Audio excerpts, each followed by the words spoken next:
어제 드신 그 한 숟가락이 치매와 뇌졸중, 그리고 무릎 통증을 키웠을 수도 있습니다. 오늘 단지 5가지만 식탁에서 치우면 다음 달 계단을 내려갈 때 몸이 훨씬 가볍게 느껴질 겁니다. 좋아요는 여러분의 혈관을 응원합니다. 구독하시면 100세까지 건강하게 사는 실전 루틴을 꾸준히 받아보실 수 있습니다. 부모님과 가족에게 꼭 공유해주세요. 35년차 베테랑 내과의사 김도현 교수는 이렇게 말합니다. 60세 이후에는 무엇을 먹느냐보다 무엇을 피하느냐가 건강을 가릅니다. 뇌와 혈관은 식탁에서 무너집니다. 오늘은 김 교수의 임상 경험을 바탕으로 노인 금지식 5가지를 카운트다운으로 공개합니다. 이 5가지만 빼도 삶이 달라집니다. 먼저 한 가지 약속합시다. 무조건 참는 식사는 오래가지 않습니다. 오늘부터는 빼는 대신 바꾸는 식사, 즉 금지식을 건강식으로 교체하는 방식으로 진행합니다. 대구에 사는 김순자 할머니, 74입니다. 새벽마다 두통과 어지럼으로 응급실을 2번이나 갔습니다. 뇌 MRI는 큰 이상이 없었습니다. 그런데 식단을 보니 거의 매일 라면, 국물, 젓갈, 달콤한 과자와 과일 주스, 그리고 소시지 같은 가공육을 드시고 계셨습니다. 김 교수는 말했습니다. 한 달만 이 5가지만 끊어봅시다. 한 달 뒤 발목 부종이 빠졌고 혈압의 하루 변동폭이 줄었습니다. 밤잠이 깊어졌고 아침에 머리가 맑아졌습니다. 특별한 약을 더한 게 아닙니다. 금지식을 뺐을 뿐입니다. 먹지 않는 선택이 노년 건강의 지름길일 수 있습니다. 지금부터 노인이 반드시 피해야 할 5가지를 공개합니다.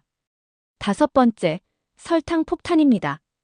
탄산음료, 100% 과일 주스, 시럽 가득한 커피, 쿠키와 파이 같은 단 과자, 그리고 달고 바삭한 시리얼. 달콤함은 위로가 되지만 노년의 달콤함은 때로 독이 됩니다. 왜일까요? 첫째, 혈당이 급격히 오르내리면 인슐린이 과다 분비됩니다. 인슐린이 반복적으로 과다 분비되면 인슐린 저항성이 올라갑니다. 인슐린 저항성은 당뇨의 바로 앞단계일 뿐 아니라 뇌의 에너지 사용 효율을 떨어뜨려 머리가 멍해지고 피곤함이 늘어납니다. 둘째, 혈당이 급히 올랐다가 내려갈 때 심장이 두근거리고 손이 떨리며 허기가 폭발합니다. 이때 다시 단 것을 찾게 되는 악순환이 만들어집니다. 셋째, 달달한 음료는 씹지 않고 마시기 때문에 포만감 신호가 늦게 도착합니다. 과잉 칼로리가 지방간과 복부 비만으로 이어지고 이는 고혈압과 수면 무호흡, 관절 부담까지 확대됩니다. 넷째, 과당은 간에서 빠르게 대사되어 중성지방으로 전환되기 쉬워 지질 이상을 악화시킵니다. 지질 이상은 혈관벽 염증을 자극해 뇌졸중 위험의 토대를 만듭니다. 그렇다면 어떻게 바꿀까요? 오늘부터 라벨에서 총당류, 액상과당, 고과당옥 수수시럽이라는 단어를 확인하세요. 과일 주스가 100%라도 과당이 농축되어 있다는 사실을 기억하세요. 먹고 싶을 때는 통과일로 바꾸고 양은 한 주먹만. 사과라면 작은 것 1개, 포도라면 열알 내외, 바나나라면 3분의 2개 정도면 충분합니다.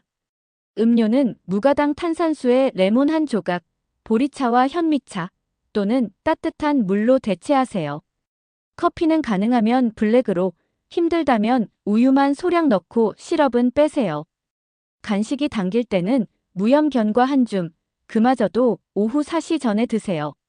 저녁 시간의 단맛은 잠을 방해합니다. 달달함은 당뇨와 치매의 지름길. 3주만 이렇게 드셔보세요.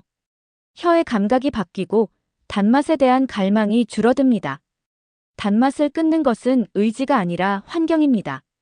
집에서 단 음료를 아예 치워버리면 의지가 필요 없습니다. 4번째, 트랜스 지방과 깊은 기름입니다. 바삭한 튀김, 패스트푸드, 파이 크러스트, 마가린과 쇼트닝, 그리고 바삭바삭 달콤한 도넛. 트랜스 지방은 나쁜 콜레스테롤을 올리고 좋은 콜레스테롤을 낮춥니다.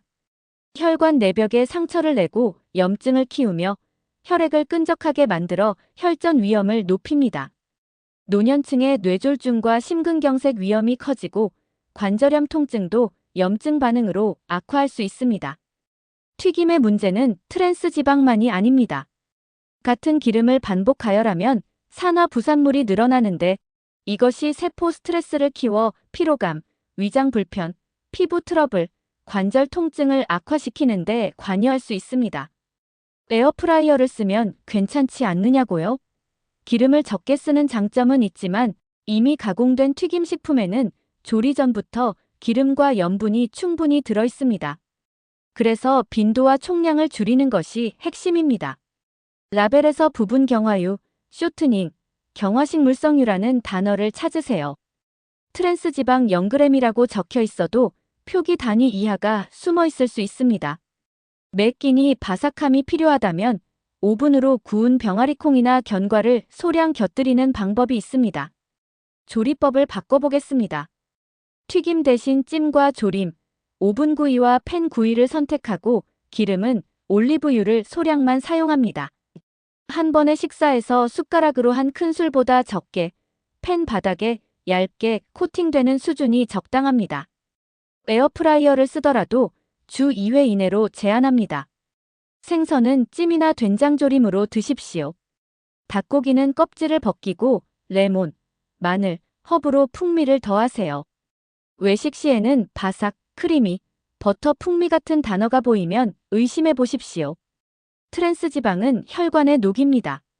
바삭함 대신 오래 걷는 다리를 선택합시다. 세 번째, 소금 폭탄 가공식품입니다. 라면 국물, 젓갈, 절임 반찬, 케첩과 각종 가공 소스, 시판 국물 베이스, 즉석 국밥과 컵국, 그리고 맛을 내기 위한 분말 스프들. 나트륨은 혈압을 직접 밀어올리는 스위치입니다. 혈압이 올라가면 뇌혈관, 심장, 신장에 부담이 쌓입니다. 장기간의 과잉 섭취는 뇌졸중과 심부전의 위험을 키우고 신장 기능을 서서히 떨어뜨립니다. 신장 기능이 약해지면 부종과 피로감이 커지고 약물 대사에도 영향이 생깁니다. 또한 고나트륨 식사는 물 섭취를 증가시켜 밤중 소변을 자주 보게 만들고 이로 인해 수면의 질이 무너집니다. 수면이 망가지면 혈압 조절도 더 어려워집니다. 돌고 도는 악순환입니다. 혈관성 치매의 위험 요인을 쌓는 일도 결국 나트륨에서 출발합니다. 오늘부터 나트륨 숫자를 읽는 습관을 들이세요. 하루 기준치 대비 퍼센트를 확인하고 1회 제공량이 작은 숫자로 표기되어 있지 않은지, 한 컵에 2번 제공하는 것으로 속이지는 않는지 확인합니다. 국물 음식은 국물을 절반 이하만 드십시오. 조리 시 소금과 간장을 줄이고 감칠맛은 양파, 대파, 마늘, 표고버섯, 다시마, 멸치 같은 천연 재료로 내세요. 젓갈은 티스푼으로 계량해 소량만. 김치도 충분히 꼭 짜서 드시거나 물에 살짝 헹궈서 무침으로 활용하세요. 외식에서는 국이나 찌개의 국물은 두세 숟가락만 맛만 보고 내려놓는 습관을 들여보십시오. 그리고 이렇게 실천해보세요. 싱겁게 333. 국물은 3분의 1만, 소스는 3분의 1만, 절임 반찬은 하루 3끼 중 1끼에만. 간은 허브와 레몬, 식초로 풍미를 보완하면 싱겁지만 맛있게 드실 수 있습니다. 입맛은 바뀝니다. 일주일만 실천하면 혀의 민감도가 올라가고 한 달이면 짠맛이 부담스럽게 느껴질 것입니다. 나트륨은 뇌졸중의 스위치. 스위치를 꺼야 합니다. 두 번째, 가공육과 붉은 고기의 과다 섭취입니다. 소시지, 햄, 베이컨, 패티, 육포, 가공된 미트볼과 냉동 패티. 가공육은 나트륨과 포화지방이 높고 보존제인 아질산 나트륨이 들어있는 경우가 많습니다. 노년층의 흔한 고혈압, 비만, 당뇨를 악화시키고 대장암 위험도 지적됩니다. 진한 고기 국물은 퓨린 함량이 높아 통풍과 관절통을 유발하거나 악화시킬 수 있습니다. 또한 붉은 고기를 과다 섭취하면 위산 역류, 소화불량, 밤잠 중 각성이 잦아지며 이는 다음 날의 피로와 기억력 저하로 이어집니다. 이 모든 문제는 결국 활동량 감소로 이어져 근육 손실을 촉진합니다. 근육이 줄어들면 혈당 조절도 더 나빠지고 낙상 위험이 커집니다. 라벨에서 아질산 나트륨, 나트륨 함량, 포화지방을 확인하세요. 아침에 얇은 햄, 점심에 햄버거, 저녁에 소시지, 이렇게 하루를 채우지 마십시오. 단백질은 등푸른 생선, 두부와 콩, 달걀, 그리고 닭가슴살로 바꾸세요. 등푸른 생선의 좋은 지방은 혈관에 이롭고 두부와 콩은 포만감을 주면서도 나트륨과 포화지방 부담이 적습니다. 달걀은 한 끼에 한두 개면 충분합니다. 닭가슴살은 소금 대신 허브와 후추, 레몬으로 향을 내고 올리브유를 한 작은 술만 써도 충분히 촉촉합니다. 가공육은 주 1회 미만, 한 번에 30에서 50g 이하로 제한합니다. 국물은 고기 국물 대신 맑은 채소국이나 된장국에 두부를 넣어 드세요. 고기가 먹고 싶다면 주 2회, 손바닥 크기와 두께 반장까지. 나머지 날은 생선과 식물성 단백질로 채우세요. 가공육은 암과 혈관, 관절의 3중 타격입니다. 단백질의 질을 바꾸면 내일의 힘이 달라집니다. 첫 번째, 과음입니다. 특히 폭탄주, 과당이 많은 막걸리, 야간 음주, 그리고 빈속술. 노년의 과음은 혈압을 올리고 부정맥과 뇌졸중 위험을 키웁니다. 밤중 낙상으로 골절이 오면 그 길은 곧바로 요양원으로 이어질 수 있습니다. 과음은 지방간과 수면장애를 부르고 인지 건강에도 악영향을 줍니다. 알코올은 깊은 잠을 방해하고 자주 깨게 하며 이로 인해 다음날 혈압이 더 변동합니다. 또한 혈압약, 수면제, 당뇨약, 항응고제를 드시는 분은 상호작용으로 어지럼, 저혈압, 출혈 위험이 커질 수 있습니다. 막걸리는 달콤하고 순해 보이지만 당이 많아 혈당 출렁임을 만들 수 있습니다. 폭탄주는 알코올 흡수를 빠르게 만들어 도수가 높지 않아도 체내 부담이 급격히 커집니다. 가능하면 금주를 권합니다. 부득이하게 드신다면 주 0회에서 1회, 한 번에 표준잔 1에서 2잔 이내. 술을 마셔야 하는 자리가 있다면 낮 시간대에 소량만. 밤 9시 이후는 금주. 술 한 잔마다 물 한 잔, 단 음료는 절대 섞지 않기. 안주는 생선과 두부, 채소 위주로, 튀김과 가공육은 피하세요. 빈속술은 금물입니다. 술을 마신 날에는 가벼운 산책으로 순환을 돕고 잠들기 전에는 알코올이 남은 상태에서 수면제를 추가로 복용하지 마십시오. 술은 혈압과 치매의 설계자입니다. 오늘의 잔을 내려놓으면 내일의 걸음이 달라집니다. 여기서 한 가지 더 주의하겠습니다. 약을 드시는 분은 자몽과 자몽 주스에 주의하십시오. 일부 약과 상호작용하여 약효가 지나치게 강해질 수 있습니다. 복용 중인 약이 있다면 반드시 의사나 약사와 상의하십시오. 또 면역이 약한 분들은 날생선, 반숙계란, 살균하지 않은 유제품은 개인 상태에 맞게 제한하십시오. 외식에서 뷔페를 가신다면 첫 접시는 채소, 두부, 생선을 먼저 담고 소스는 반만, 국물은 한두 숟가락만 맛보고 내려놓기.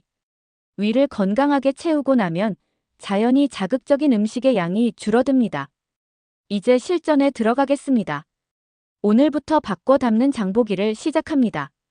탄산과 주스 대신 무가당 차와 물, 그리고 통과일을 소량 담으세요. 튀김과 패스트푸드 대신 찜과 조림, 오븐구이와 팬구이를 선택하세요. 라면, 국물과 젓갈 대신 맑은 국물 소량과 김, 나물, 두부 반찬을 담으세요. 가공육 대신 등푸른 생선, 두부, 달걀, 닭가슴살을 담으세요. 술은 주 0회에서 1회, 낮 시간대 소량, 물을 충분히 곁들이는 것으로 바꾸세요. 장보기의 3가지 원칙을 기억하십시오. 첫째, 라벨 10초. 당류, 나트륨, 부분 경화율을 확인합니다. 둘째, 색깔이 많은 식단. 채소를 3가지 색 이상 담습니다. 셋째, 단백질 우선. 매끼 손바닥 한 장 분량의 단백질, 생선, 두부, 달걀, 닭가슴살을 기본으로 합니다. 현실적인 일주일 메뉴 예시를 드리겠습니다. 월요일 아침, 삶은 달걀 하나와 토마토, 현미밥 반 공기, 미역국은 국물은 조금만. 점심, 두부 부침과 시금치 나물, 오이 무침, 사과 반개. 저녁, 고등어 된장조림과 데친 브로콜리, 김 한 장. 화요일 아침, 플레인 요거트에 호두 한 줌, 바나나 반개.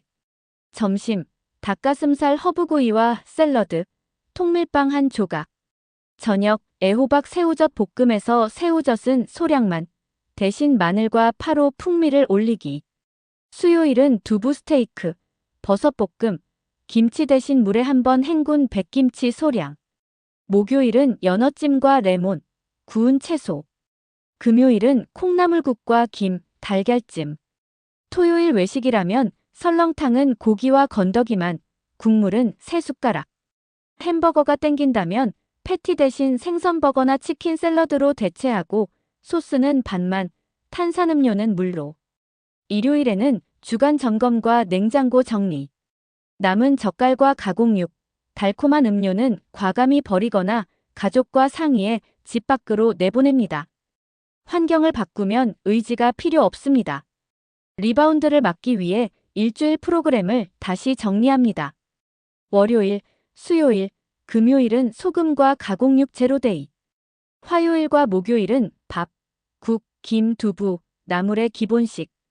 토요일은 외식을 허용하되 양과 라벨을 조절하고 술은 표준잔 1에서 2잔 한도. 일요일은 점검의 날.